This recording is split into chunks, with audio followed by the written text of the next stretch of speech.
ventajas para ese sector.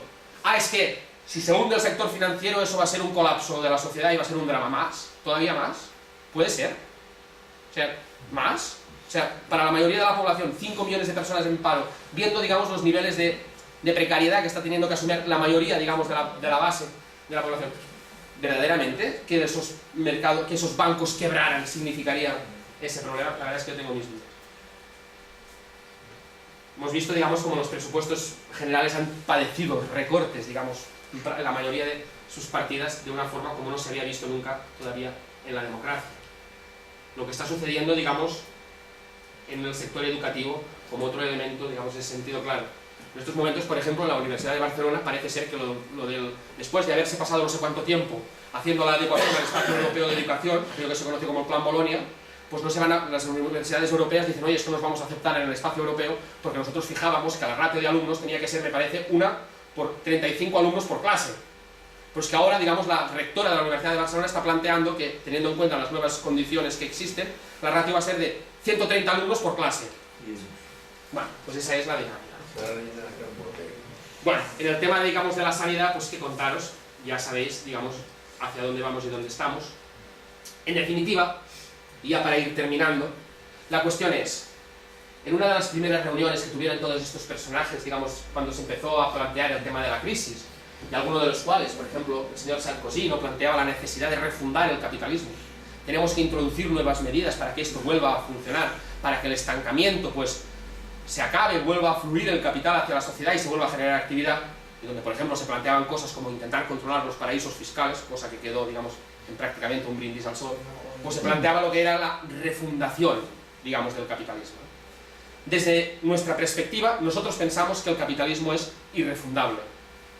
Y además, si lo fuera, digamos, es irrefundable por las propias contradicciones que tiene. Contradicciones que además de sus propias internas, en estos momentos hay que añadirles las ecológicas. La propia forma de funcionar del capitalismo choca con la gestión de los límites ecológicos. La viabilidad ecológica del planeta no está en congruencia con lo que el capitalismo exige. Por tanto, ahí hay una limitación fundamental. Y además hay una limitación social. No puede ser que el espacio, digamos, social para el futuro sea un escenario económico donde solo puedan vivir menos de 1.000 millones de personas de una forma solvente y el resto esté peleándose por las migajas en no sé qué megaciudades del mundo, digamos, presionados por sociedades cada vez más militarizadas y autoritarias que no les van a dejar entrar en lo que va a ser ese supuesto maná del desarrollo. Entonces, desde nuestra perspectiva, aunque esto fuera refundable, sería indeseable hacerlo. Como sociedades, como ciudadanos, como ciudadanas de a pie, tenemos, yo diría, la necesidad, ya no el deseo, sino incluso la necesidad de pensar en construir escenarios distintos, en formas de relacionarnos que vayan más allá de lo que significa el beneficio privado. Y en buena medida yo creo que ahí es donde está la gran dicotomía en estos momentos. No es posible pensar en un capitalismo futuro, porque eso avanza hacia sendas, yo diría, digamos, en ese sentido, indeseables para las personas humanas. Tenemos que empezar a ser, pues en ese sentido, rigurosos y pensar que las alternativas pasan por construir otra forma de sociedad, digamos, yo diría, no capitalista. Por tanto, refundación para nada. Hay que avanzar, digamos, en procesos de transformación. Y ahí, las formas de hacerlo, pues sinceramente, es que ahí, digamos que me parece que aunque tengamos razón, o sea, aunque, digamos, las personas, pues no sé, a través, digamos, de plantear aquello de somos el 99% ante un 1%, o sea, el 99% algo podrá decir sobre cómo funciona la sociedad ante ese 1% acaparador. Aunque podamos decir cosas, las estudiemos, las analicemos, las discutamos, en Monzón, allí en la plaza, en no sé dónde, en todos los sitios que se está haciendo en muchos lugares, porque tengamos razón, no nos van a permitir cambiar las cosas. Digamos, no nos vamos a reunir con el señor Botín y los señores de las transnacionales y de los que dominan los transgénicos y tal, y nos van a decir, bueno, vale, ya está bien, de acuerdo, vamos a hacer un poco lo que vosotros decís. Me parece que no va a ser así. O sea, vamos a tener que poder expresar eso de una forma, yo diría que, no sé si contundente, o de una forma explícita. Vamos a tener que articular un discurso de la multitud, de la sociedad. Y eso vamos a tener que hacerlo en expresiones claras y multitudinarias como las que se han venido haciendo, y se harán, porque se continuarán haciendo, porque cada vez es más la gente que no está de acuerdo con este modelo. Pero luego tenemos que ser capaces también de irnos a Monzón, a la plaza, de irnos a Binéfar, de irnos cada uno a su pueblo, y empezar allí también a estrujarnos a ver cómo empezamos también, a nivel de base, a hacer las cosas de forma distinta. Las cooperativas, las empresas, lo que serían, pues en ese sentido, las finanzas éticas.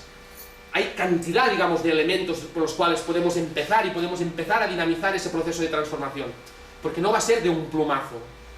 La sociedad distinta, la sociedad del futuro no va a nacer, digamos, distinta ya. Al contrario, yo diría, con las personas, con los valores, con los mecanismos que tenemos en esta sociedad, es imposible construir una sociedad alternativa. Esto va a ser un proceso.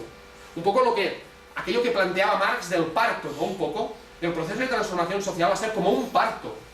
El parto exige dolor, pero es que además, lo nuevo, lo que tiene que surgir, ya está en el vientre de la madre.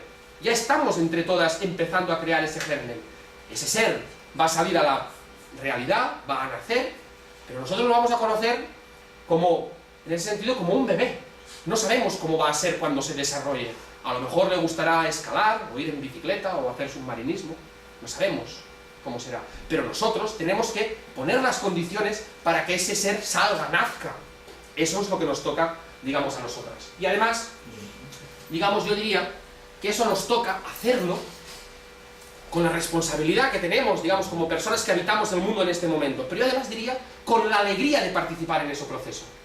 Con la satisfacción de ser alguien que contribuye con su grano de arena, conjuntamente con un montón de personas más que ni tan solo conoce, a esa construcción social distinta, alternativa. Nosotros no somos seres aburridos, personas amargadas, que nos juntamos en habitaciones oscuras, llenas de humo, trazando la revolución social al margen de la sociedad. Yo diría que no. Yo diría que nosotras somos personas alegres, deseosas de vivir una sociedad mejor, más alegre, más justa, más igualitaria, más respetuosa con el medio ambiente. Nos gustan las otras cosas, nos gusta el fútbol, nos gusta el arte, nos gusta ir en bicicleta. Pero pensamos que todo eso, además, tiene sentido si colectivamente participamos en la transformación de una sociedad fracasada, injusta, triste. Y entonces yo diría que eso es fundamental. Asumir que el proceso de transformación social, además, debe ser un proceso alegre, satisfactorio y lleno de entusiasmo, donde seamos capaces de convencer al resto de la población sumida en ese tipo, digamos, de mundo absurdo, que si pensamos entre todas hacer las cosas de forma distinta, seguramente empecemos a transitar hacia una sociedad mejor. Y me parece, digamos, que ese es un elemento, yo diría, fundamental. Luego ya podremos hablar de técnicas, de modelos, de posibilidades y de todas esas cosas. Pero sobre todo creo que nos hace falta ese espíritu. Y cuando queráis, pues podemos también hablar de técnicas, de procesos, de posibilidades, porque creo que también hay un debate ahí. Yo lo dejaría aquí, agradeciéndoos vuestra paciencia, esperando que os haya, digamos, en ese sentido, facilitado alguna forma también de continuar pensando sobre la realidad y sobre lo que nos pasa. Y bueno, si tenéis ganas de discutir un poco, no sé si la hora da, pues podemos hacerlo ahora. Gracias.